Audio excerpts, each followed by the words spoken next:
It's my absolute pleasure to welcome Amy Petrongelli and Clare Longendyke of Music in Bloom, which will be performing at Christchurch Cathedral on August 14th at 6:30 p.m., our very first concert, live and in person, of the 2021-2022 season. Clare and Amy, welcome. It's so good to see you. Thank you. Thank you. Yeah, I wonder if you could tell me about Music in Bloom, the scope of the festival and sort of what you guys are about. Claire, maybe I can ask to lead off. Sure, absolutely. So this is our third year in existence. We started in 2019, actually down in Bloomington. But interestingly, even though we moved up to Indianapolis in 2020, we took our entire festival online last year. Of course, we all know why that was, but we were very pleased to continue our mission of being able to bring free and inclusive programming that was sort of accessible from anywhere, actually, not only in Indiana, but in the world, really. Virtual concerts within 4 30-minute sort of bite-sized sit-down performances via YouTube. And this year, of course, we are most excited to be back in person for our second year in Indianapolis, but our first year in person in Indianapolis. And we've really grown in ways that are helping us to meet our mission of, creating innovative and immersive and engaging new music concerts that serve the communities in Indianapolis and the greater Indiana region and the greater Midwest region in really interesting and beautiful ways. So we have 5 events this season that start on Wednesday, August 11th and go every night with 2 events on Friday, August 13th, leading up to the concert at Christchurch Cathedral, which is really exciting. We're performing at the Indianapolis Hebrew Congregation to kick off the festival at 6:30 on Wednesday, August 11th, and then we go to an interactive and community-focused concert at Arts for Lawrence, where anybody can bring an instrument and participate. And even if you don't play an instrument, then you can swing on their really awesome and enormous musical swings, which as you swing back and forth, they make sounds and harmonies I've recently learned in A minor, D minor, D flat major, and E major, I think. So we'll be performing Terry Riley's large-scale chamber work in C around that concert. Then we'll be at the Indianapolis Central Public Library for an afternoon lunch bag concert. So bring your lunch and listen to some electroacoustic music. And that afternoon, sort of leading into happy hour, we'll have a community talk-back discussion led by one of Indianapolis's favorite classical musicians, Joshua Thompson, who I know is also a friend of Christchurch Cathedral. He's going to be leading a conversation that is meant to bring in for us what I hope will be a new community, a community of people who don't necessarily know anything about new music, but hopefully they also don't know that they like new music. And so we'll be folding them into Music in Bloom through this interactive discussion where Joshua will be leading the artists, talking about some of the pieces that are being programmed, and then answering audience members' questions in a really fun and casual way. And then, of course, Saturday, August 14th, will be at CCC Indy. Fabulous. Well, CCC folks know you, Claire, from Music in Bloom last year, performing in our space, and then your fabulous solo recital in May. But Amy, I wonder if you could introduce yourself and tell us where you're coming from and how you came to be part of Music in Bloom. Absolutely. So I live in Waco, Texas, actually, but I'm initially from Michigan. I spent my entire life up in the Midwest until about 2016 when my husband and I moved south. I teach at Baylor University. I'm in the voice faculty there. And I actually, as a singer, never thought I would specialize in new music. I hated it for a really long time because it was weird and I didn't understand it. And then I started doing some works by composers that I knew and fell in love with it. It was so exciting to be able to sing something by a person that I knew and use what I could do to bring what they did alive. And that sort of back and forth when there was something in the piece that I didn't understand, or to say, oh, hey, let's try this. It was just so exciting. And the community of new music, the musicians who play it, are just some of the most welcoming, amazing human beings on the planet. So it's quickly become what I do and what I specialize in. I also sing a lot of art song, which Claire and I have had a chance to do together, which is always so much fun. But I came to Music in Bloom initially because of Claire. She called me, I think in 2017, and said, let's make an excuse to play together. We need to get together, and I have this idea for a festival. There's nothing like it in Indiana, and I think we could make it happen. And that first summer of bringing people into Bloomington and kind of creating and curating the festival, working closely with Claire, we had met at a new music festival in Vermont in 2014. And so to see our relationship first as friends, and then as musicians on the stage together, and then now curating an entire festival has just been such a joy. And I love Music in Bloom and the energy that it brings to the space it's in. So fantastic. Well, let's talk about this term, new music. So I was in college in a new music ensemble, and we were singing Stravinsky, which is 100 years old. So new music is a pretty broad term, and I'm wondering if we could talk about what does that mean, and what does that mean specifically for Music in Bloom? I remember vividly that in the before times, before the pandemic, I was playing a solo recital at the Museum of Fine Arts in Boston. And it was in this really beautiful gallery space with this small concert grand piano. There was a stairway behind me. At the very top of the stairway, one of the installations that they had was this neon sign. It looked like a neon sign that said, at one point, all art was new. And for me, that gives me chills to think about, because so often, too often, I would say audience members come up to performers who specialize in both classical era, so pre-1900, maybe pre-1920, maybe even pre-1950 at this point, because we're in 2021, and who also perform new music, the music of our time, as I like to call it, and we call it at Music in Bloom. And they say, oh, I loved the old pieces you played, but I didn't love the new music. And for me, this was always a problem on my end as the interpreter, as the performer.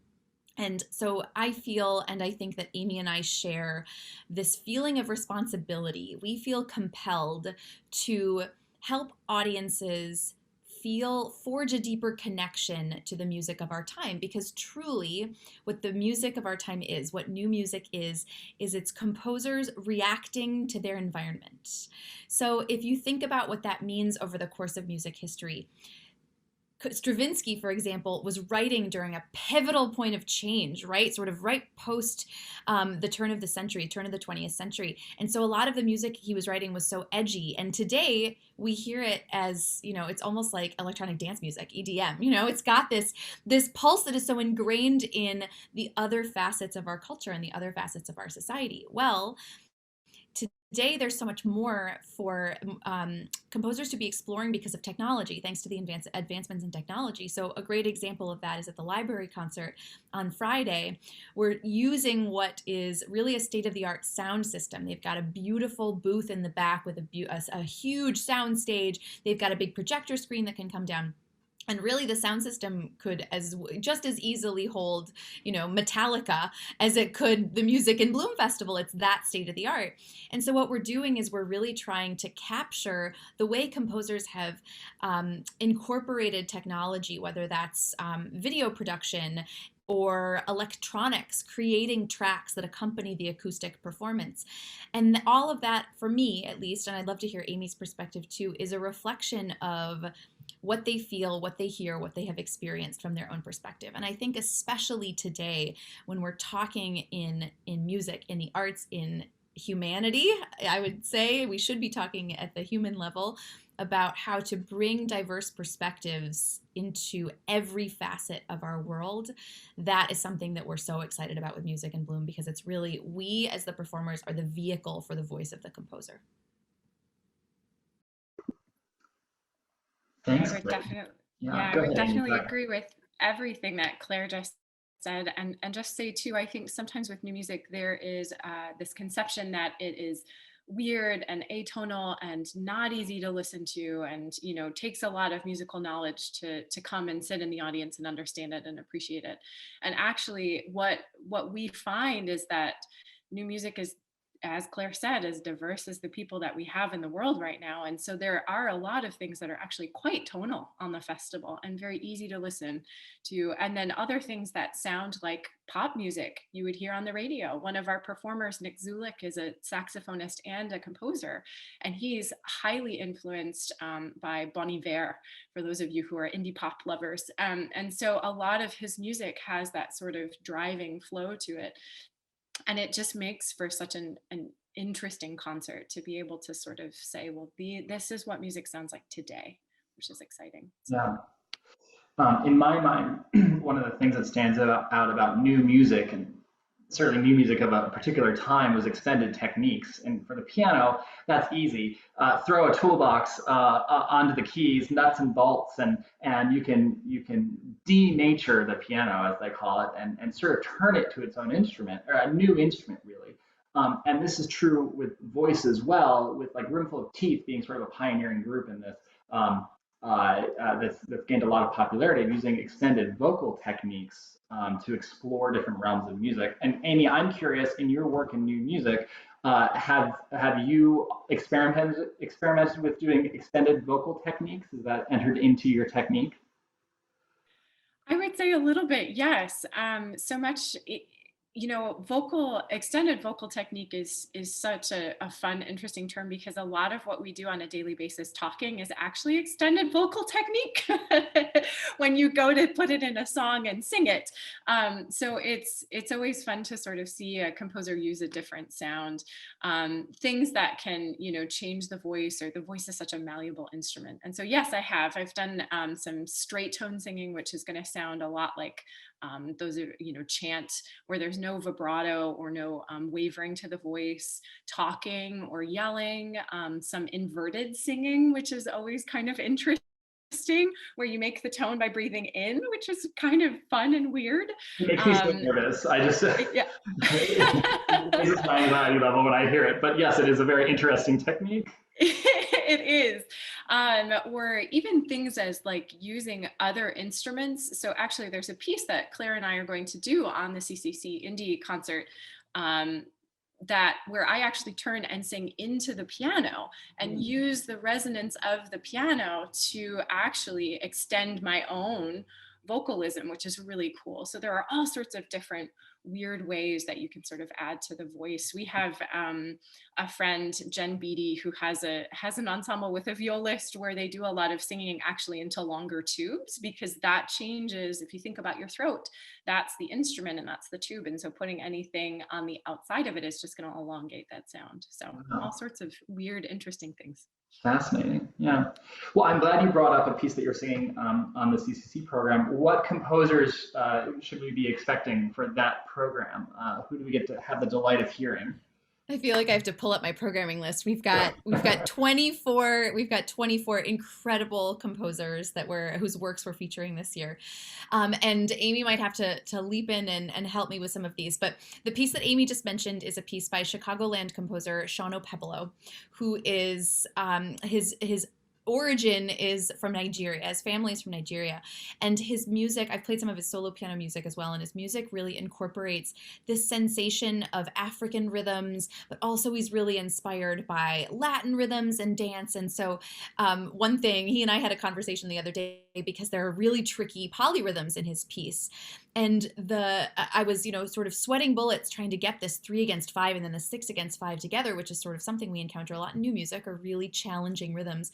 And when I finally talked to him, he said, you just need to feel it. You just need to sort of, it just needs to all come together. And that, taking that pressure off, it's a piece that really flows beautifully.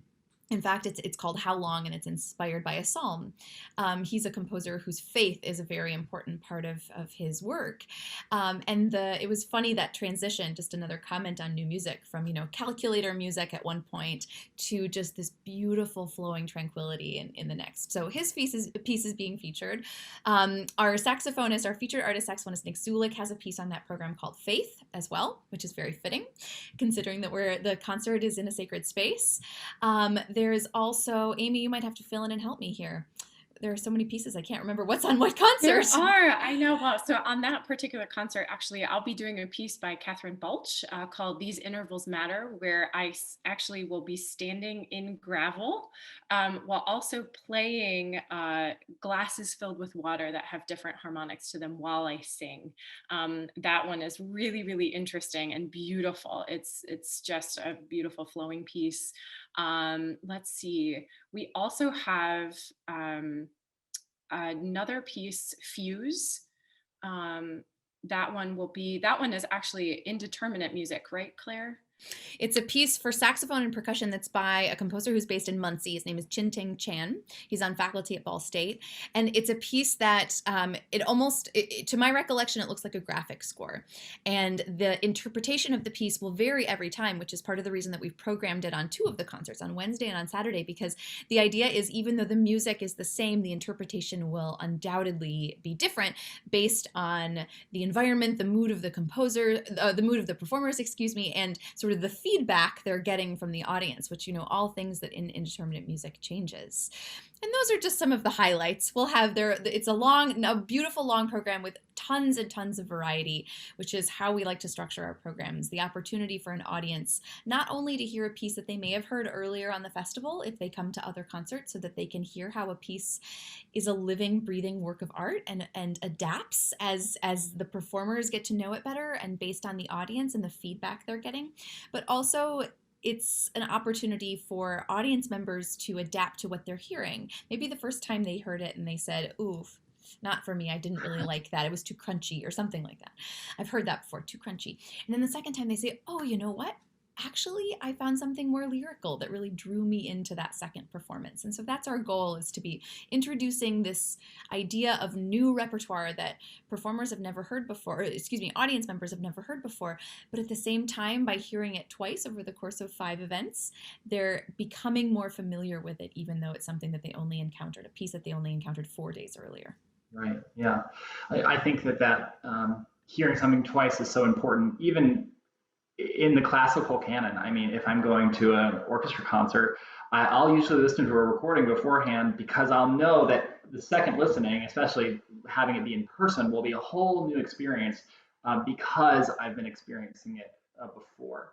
And there's a reason that a lot of familiar names end up on symphony concerts, because we as sort of a culture know and appreciate that music, even though if it's the first time you're hearing it, it might not be an easily graspable experience. That's right. Yeah, that's right. And Chris, I would just interject that one thing we're super excited about the CCC concert is that it highly features artists from Indiana.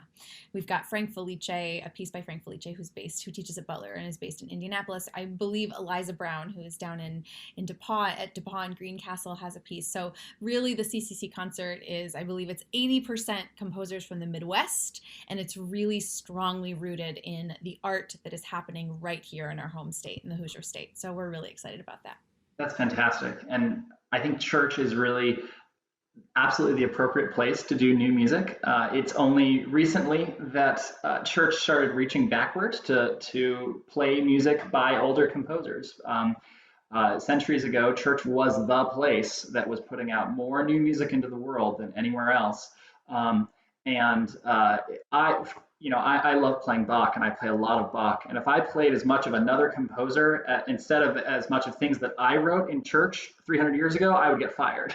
It was the expectation that you are writing new music all the time.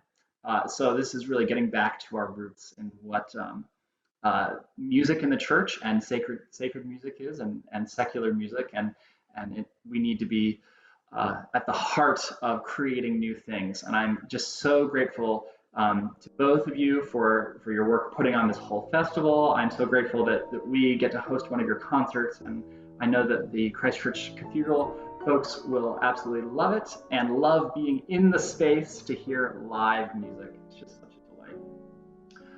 We're so excited to be there. Thank you for hosting us, Chris. Absolutely. Claire and Amy, I'm really looking forward to seeing you in person for this on August 14th at 6:30 p.m. at Christchurch Cathedral. It'll be a wonderful program. And I liked your little, very festive. Great. Thank you guys, and see you August 14th.